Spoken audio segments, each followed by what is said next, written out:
வணக்கம். இந்த வீடியோ வந்து ஹெச்ஆர்டி அட்டஸ்டேஷன் எப்படி வாங்குறது அப்படிங்கிற ப்ராசஸை எக்ஸ்பிளைன் பண்ணுறதுக்காண்டி இந்த வீடியோ பண்ணுறோம். ஃபஸ்ட்டு ஹெச்ஆர்டி அட்டஸ்டேஷன்னா என்னன்னு கேட்டிங்கனாக்கா, நம்ம வந்து ஒரு படிச்சுட்டு வெளிநாடு போகிறதுக்கோ, இல்லை வந்து அங்கே ஜாபுக்கு அப்ளை பண்ணுறதுக்கோ, இல்லை டிபெண்டன்ட் விசா வாங்குறதுக்கோ நம்மளுக்கு வந்து ஹெச்ஆர்டி அட்டஸ்டேஷனுங்கிறது தேவை. அந்த ஹெச்ஆர்டி அட்டஸ்டேஷன் யார் பண்ணுவாங்கன்னாக்கா, இப்போ சென்னையில் வந்து செக்ரட்டேரியட்டில் பப்ளிக் ஃபாரினர்ஸ்னு ஒரு டிபார்ட்மெண்ட் இருக்குது. அவங்க வழியாக தான் இதை வந்து ப்ராசஸ் பண்ணுவாங்க.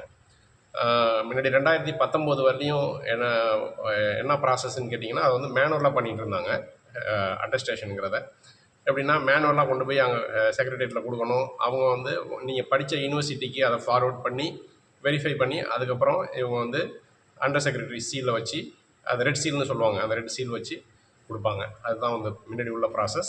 அதை எப்படியாச்சும் ஈஸி பண்ணணும் அப்படிங்கிறதுக்காண்டி அதை வந்து ஆன்லைனில் இப்போ சென்ட்ரல் கவர்மெண்ட் வந்து அதை ஆன்லைனில் கொண்டு வந்திருக்காங்க. அந்த ஆன்லைன் வெப்சைட் பேர் வந்து இசெனட், இஎஸ்ஏஎன்ஏடி, இசெனட்டுங்கிறது அது பேர், அந்த வெப்சைட் பேர். ஸோ அந்த வெப்சைட் வழியால் எப்படி வந்து ஹெச்ஆர்டி அட்டஸ்டேஷனுக்கு அப்ளை பண்ணுறது அப்படிங்கிற ப்ராசஸை இப்போ பார்க்க போகிறோம். ஓகே, இப்போ பார்த்தீங்கன்னாக்கா இந்த வெப்சைட் பேர் வந்து இசெனட் போர்ட்டல். இந்த போர்ட்டலுக்குள்ளே போனீங்கன்னா esenet.nic.in இந்த லிங்க்கை கிளிக் பண்ணிங்கனாக்கா, இங்கே வந்து உங்களுக்கு ஹோமு, டேஷ்போர்டு இந்த மாதிரி இந்த வெப்சைட்டு இன்ஃபர்மேஷன் இருக்கும். இந்த வெப்சைட் பேர் இசெனட், இஎஸ்ஏஎன்ஏடி.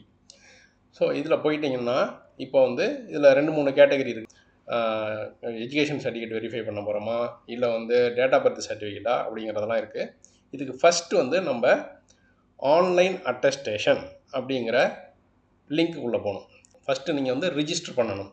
ரிஜிஸ்டர் பண்ணாக்க உங்களோட இமெயில் ஐடி கேட்ச் பாய் இது போட்டிங்கனாக்கா உங்களோட இமெயில் ஐடிக்கு இந்த பாஸ்வேர்டு வந்துடும். மற்ற வெப்சைட்லலாம் எப்படி ரிஜிஸ்டர் பண்ணிங்களோ ரிஜிஸ்டர் பண்ணிவிட்டு அதுக்கப்புறம் பார்த்தீங்கன்னா திருப்பி உள்ளே போயிட்டு உங்களோட ரிஜிஸ்ட்ரேஷன் ஐடி, அதாவது இப்போ இமெயில் ஐடி தான் ரிஜிஸ்ட்ரேஷன் ஐடி. நான் என்னோடய ஐடியை கொடுக்குறேன். நான் ஏற்கனவே ரிஜிஸ்டர் பண்ணியிருக்கேன். என்னோடய ஐடியை கொடுத்துட்டு பாஸ்வேர்டு நான் ஏற்கனவே க்ரியேட் பண்ணியிருக்கேன். கேட்ச்பா போடுங்க. இது ரெகுலராக நம்ம வந்து எல்லா வெப்சைட்டுக்கும் பண்ணுறது மாதிரி தான். ஓகே, ஐஆர்சிடிசி வெப்சைட்டு இதுக்கெல்லாம் நம்ம வழக்கமாக எப்படி பண்ணுவோமோ அதே மாதிரி பண்ணிடுங்க. பண்ணிவிட்டு பண்ணாக்கா இது மாதிரி ஒரு வெப்சைட் ஒரு வெப் பேஜ் ஓப்பன் ஆகும். இதில் பார்த்தீங்கன்னாக்கா யூசர் ரெஜிஸ்ட்ரேஷன் டாக்குமெண்ட் இப்படி இருக்குது. இஷ்யூயிங் அத்தாரிட்டி யாருங்கிறத ஃபஸ்ட்டு நம்ம வந்து மென்ஷன் பண்ணணும். Issuing authority Tamil Nadu government. Okay, so Tamil Nadu கவர்மெண்ட்னு போட்டுட்டிங்கன்னா இப்போ பார்த்தீங்கன்னாக்கா இவ்வளோ இன்ஃபர்மேஷன் வருது. இதில் பார்த்தீங்கன்னாக்கா மேனேஜ் டாக்குமெண்ட், இந்த மேனேஜ் டாக்குமெண்ட் போகும். மேனேஜ் டாக்குமெண்ட்டில் போனீங்கன்னாக்கா 2 ஆப்ஷன் இருக்குது. ஒன்று ஆன்லைன் அட்டஸ்டேஷன், இன்னொன்று view document. First online attestation போயிட்டிங்கனாக்கா இந்த மாதிரி வந்து ஒரு பேஜ் ஓப்பன் ஆகும். இதில் பார்த்தீங்கன்னா apply for pre verified document அப்படின்னு ஒரு காலம் இருக்கும். இன்னொன்று apply for non pre verified டாக்குமெண்ட்னு சொல்லி ஒரு காலம் இருக்கும். இது கொஞ்சம் கன்ஃபியூஷனாக இருக்கும். இதை பற்றி நீங்கள் கவலைப்படாதீங்க. ப்ரீ வெரிஃபைட் டாக்குமெண்ட்னா ஒன்றும் இல்லை, நீங்கள் ஆல்ரெடி இந்த டிஜிலாக்கரில் ஆல்ரெடி வெரிஃபைடு பண்ண ஒரு டாக்குமெண்ட்டாக வச்சுருப்பீங்க. அதை லோட் பண்ணுறதுக்கான ஆப்ஷன். இதை விட்டுருங்க, இந்த காலம் உங்களுக்கு இப்போ யூஸ் ஆகாது. Apply for non pre verified டாக்குமெண்ட்னு இந்த காலத்தில் போயிட்டு இங்கே பார்த்தீங்கன்னா அந்த ப்ரொசீஜர் அவன் கொடுத்துருக்கான். ஃபஸ்ட்டு அப்லோட் டாக்குமெண்ட், பேமெண்ட்டு அது மாதிரி கொடுத்துருக்கான். இது இந்த ஆர்டரில் தான் ஒர்க் ஆகும். அதனால் இப்போ போயிட்டு நான் ப்ரீ வெரிஃபைட் டாக்குமெண்ட்டில் போயிட்டு ப்ரொசீட் ஆஃப்லைன் டாக்குமெண்ட் அப்லோட் அப்படி கொடுத்துருங்க. ஸோ இது மாதிரி அதோட டேர்ம்ஸ் அண்ட் கண்டிஷன் கொடுக்கும். இதை படிச்சுங்க. I have read and agree அப்படி கொடுத்துட்டு ப்ரொசீட் பண்ணுங்கள்.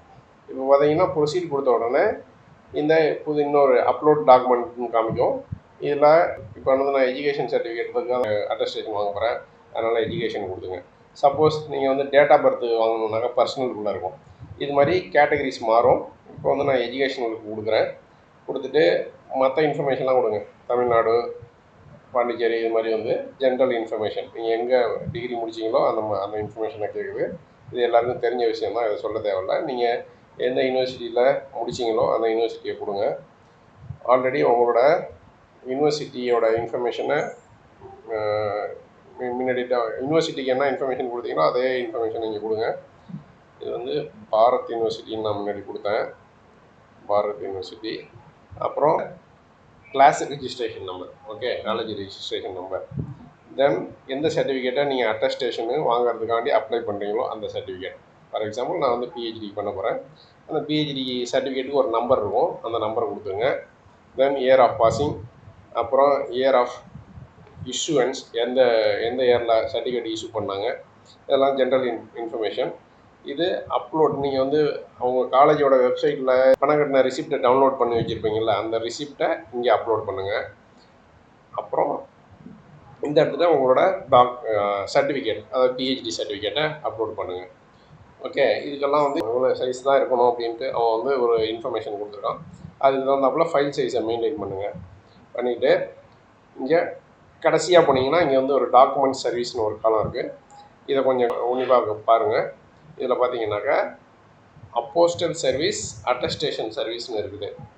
இதில் வந்து அட்டஸ்டேஷன் சர்வீஸ்னாக்கா gulf countries like Dubai, Saudi Arabia, Qatar, இந்த மாதிரி கண்ட்ரீஸ்க்கு தான் அட்டஸ்டேஷன் சர்வீஸ்னுங்கிறத சூஸ் பண்ணணும். அப்புறம் இன்னொரு காலம் ஒன்று இருக்குது, இது அப்போஸ்டல் சர்வீஸ்னு இருக்குது. அப்போஸ்டல் சர்வீஸ்னால் ஒன்றும் இல்லை, இது வந்து ஒரு செட் ஆஃப் கண்ட்ரீஸ். அது என்ன கண்ட்ரீஸ்னாக்கா ஹாக் கண்ட்ரீஸ்னு சொல்லுவாங்க. அதாவது ஹாக் கண்ட்ரீஸ்னால் அது ஒரு லிஸ்ட்டு நான் டிஸ்கிரிப்ஷன் கொடுக்குறேன். எக்ஸாம்பிள் இந்த ஜெர்மனி, ஃப்ரான்ஸு, இட்டாலி, சுவிட்சர்லாந்து, இது மாதிரி ஒரு பெரிய லிஸ்ட்டே இருக்குது. அந்த லிஸ்ட்டை நான் தனியாக போஸ்ட் பண்ணுறேன். இதெல்லாம் ஹாக் கண்ட்ரீஸில் வரும். ஸோ நீங்கள் கல்ஃப் கண்ட்ரீஸ் போகணும்னாக்கா இது அட்டஸ்டேஷன், இந்த மாதிரி ஹாக் கண்ட்ரீஸ் போகணும்னாக்கா அப்போஸ்டல் சர்வீஸ். இதை வந்து அட்டஸ்டேஷன் சர்வீஸ்க்கு மட்டும் நான் இங்கே ஒரு ப்ரொசீஜர் சொல்கிறேன். அப்போஸ்டல் சர்வீஸ்க்கு இங்கே அட்டஸ்டேஷன் பண்ண மாட்டாங்க, செக்ரட்டேரியட்டில் பண்ண மாட்டாங்க, அதுக்கு வேறு ப்ராசஸ் இருக்குது, அதை நான் அப்புறம் சொல்கிறேன். அட்டஸ்டேஷன் சர்வீஸ் வந்து கல்ஃப் கண்ட்ரிஸ் போகிறது. இதை வந்து இப்போ சப்மிட் பண்ணிட்டீங்கன்னா then next step payment process மட்டும்தான் கேட்கும். அந்த பே பண்ணிட்டீங்கன்னாக்கா எல்லா ப்ராசஸும் ஓவர் ஆயிடும். ரிஜிஸ்டர் பண்ணோடனே உங்களுக்கு 13 டிஜிட் நம்பர் வந்துடும், டாக்குமெண்ட் ஐடி நம்பர் வந்துடும். அந்த நம்பரை வந்து ஃபர்தராக ஃபாலோ பண்ணுறதுக்கு நீங்கள் உங்களுக்கு ஹெல்ப் பண்ணும். நீங்கள் அந்த இசேனட் வெப்சைட்டில் போய் உங்களோட அப்ளிகேஷன் ஸ்டேட்டஸை செக் பண்ணுறது, அதை யூஸ் பண்ணிக்கலாம். நம்ம பெண்டிங் எங்கே இருக்குன்னு காட்டிடும். ஓகே, அப்புறம் வந்து இப்போ வந்து இதுக்கு வருவோம், அப்போஸ்டல் சர்வீஸ்க்கு வருவோம். அப்போஸ்டல் சர்வீஸ்னால் நான் முன்னாடி சொன்ன ஹாக் கண்ட்ரிஸ்ன்னு சொல்லிட்டு அதுக்கு ப்ரொசீஜரே வேறு. அப்போஸ்டல் சர்வீஸ் போட்டு சப்மிட் பண்ணிடுங்க. அதுக்கும் 13 டிஜிட் ரிஜிஸ்டர் நம்பர் வரும். அதை வச்சு ஸ்டேட்டஸ் செக் பண்ணிக்கலாம். ப்ளஸ் ஒரு கலர் ஜெராக்ஸ் வந்து உங்கள் வீட்டுக்கு வந்துடும். அந்த கலர் ஜெராக்ஸை எடுத்துகிட்டு போயிட்டு ministry of external affairs branch நுங்கம்பாக்கத்தில் இருக்குது. அதில் EVK சம்பத் மாளிகையில் 7th ஃப்ளோரில் இருக்குது அந்த ஆஃபீஸு. அங்கே போயிட்டு நீங்கள் அந்த கலர் ஜெராக்ஸோ இல்லை கலர் ஜெராக்ஸ் அவங்க ஒத்துக்க மாட்டான்னு சொன்னாங்கன்னாக்கா ஒரிஜினல் சர்டிஃபிகேட்டையோ எடுத்துகிட்டு போயிட்டு நேரில் அட்டஸ்டேஷன் வாங்கிக்க வேண்டியதான். இதுதான் வந்து அட்டஸ்டேஷன் ப்ரொசீஜர். இது வந்து சிம்பிள் ஒரு 4-5 ஸ்டெப்ஸ் ப்ரொசீஜர் தான்.